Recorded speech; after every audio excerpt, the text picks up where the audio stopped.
Today, I'm going to walk you through the 3 most important things to remember if you have a car accident. Here's what evidence that you need to collect. First, I've personally seen so many claims get delayed because customers haven't realised that they needed to respond to us. So let's just stop here for a minute. What do all of these terms even mean?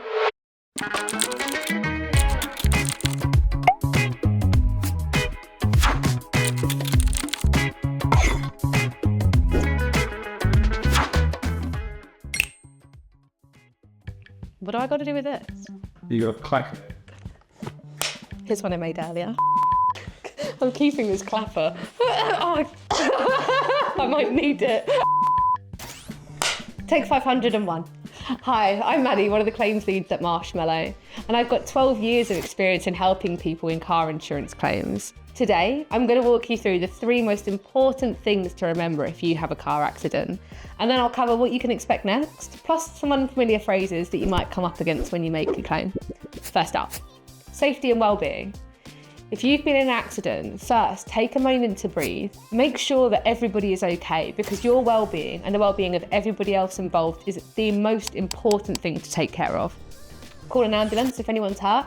Call the police on 999 if the situation is dangerous and you need help. Call a friend for a cry, we've all been there, and make sure you can get to a safe place, ideally off of the road before you do anything else. Now, some injuries can take a day or 2 to develop, so if at any point in the following days that you feel something's not right, make sure you get the help that you need. Once everyone's safe, here's what you do next.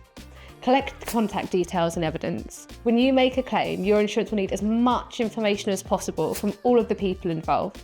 Now, this should include their full names, their phone numbers, the name of their insurance company, and any number plates of vehicles involved.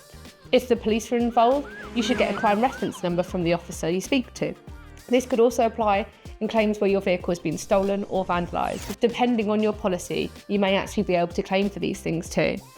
Now, here's what evidence that you need to collect. First, you want videos and photos of the damage to your car and any other cars involved. Try to get photos of all 4 sides of the cars and some images of the vehicles in place, if it's safe to do so. It's also a good idea to record on video the conditions of the road at the time, and also to note down the time and the location of the incident. In the stress of an accident, it is so easy to forget these details, so to help, I've made a checklist of what to do in an accident. Click the link in the description to download it. You'll be asked for all of these details later, which brings me to step 3, calling your insurance. That's fast. If your car isn't safe to drive, then don't drive it. Call us from the scene and we'll arrange roadside help for you. Otherwise, it's best to give us a call within 24 hours of the incident. The sooner that you get in touch, the sooner that we can help. Even if you plan on dealing with those damages yourself, you should still call just to let us know about the accident. When you're on the phone, you'll be asked for your policy number, some personal details, and that's just to make sure that it's you that's calling us. Then you'll be asked to explain what's happened in as much detail as you can. This is where all of the notes and the videos that you took about scene earlier will come in handy. If someone else is involved, we'll ask for their contact details and insurance information that you also collected earlier. So, you've made the claim. Now what happens next? Well, keep paying attention because your part's not over. Before anything else can happen, you need to validate your claim. This is just so that we can check the information you gave us when you bought the policy is still up to date. We'll ask you to send us your evidence from the accident as well. What will happen is we'll send you an email within 1 day of you making your claim to make sure that we've got the proof that we need. This could be a picture of your driving licence, confirmation of your personal details, or photos of the damage. Whatever it is, it's important to reply to this email. I've personally seen so many claims get delayed because customers haven't realised that they needed to respond to us, or our emails have gone to their junk. So keep a close eye on your inbox. Once your claim's validated, we can move on with the practical bits. Usually, over the phone, we'll make a decision on whether your vehicle is repairable or whether it needs replacement. Now, if it can be repaired, you don't need to do anything. We'll organise everything for you through one of our partners. They'll be in touch with you separately to sort out the logistics. Once the repairs are done, and if it's a fault claim, you'll pay your excess directly to that garage. If your car is damaged beyond repair, that is what's known as a total loss. You'll be paid the total market value of the car with the excess deducted if you've been found at fault.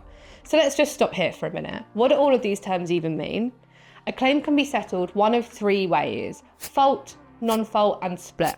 If you're at fault for the claim, that means we, as your insurer, are the ones who will pay out for the cost of the claim. This is because you've been found responsible for the accident that caused damage. But it could also mean that we haven't been able to recover our costs from somebody else, even if the accident wasn't your fault. And this can happen if another driver has damaged your car and driven away, or if we don't have enough details to identify them.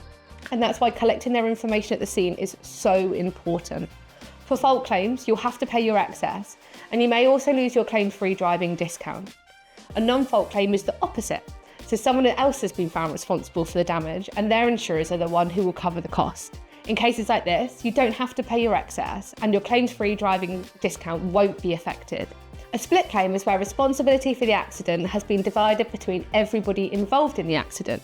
Because we will be paying out the cost of the claim, the same rule applies as it does for a fault claim. And that's it. I'll leave you with the main things to remember when claiming. Look after your well-being before anything else. Collect contact details and evidence. Call your insurer as soon as possible and reply to any emails asking for more information.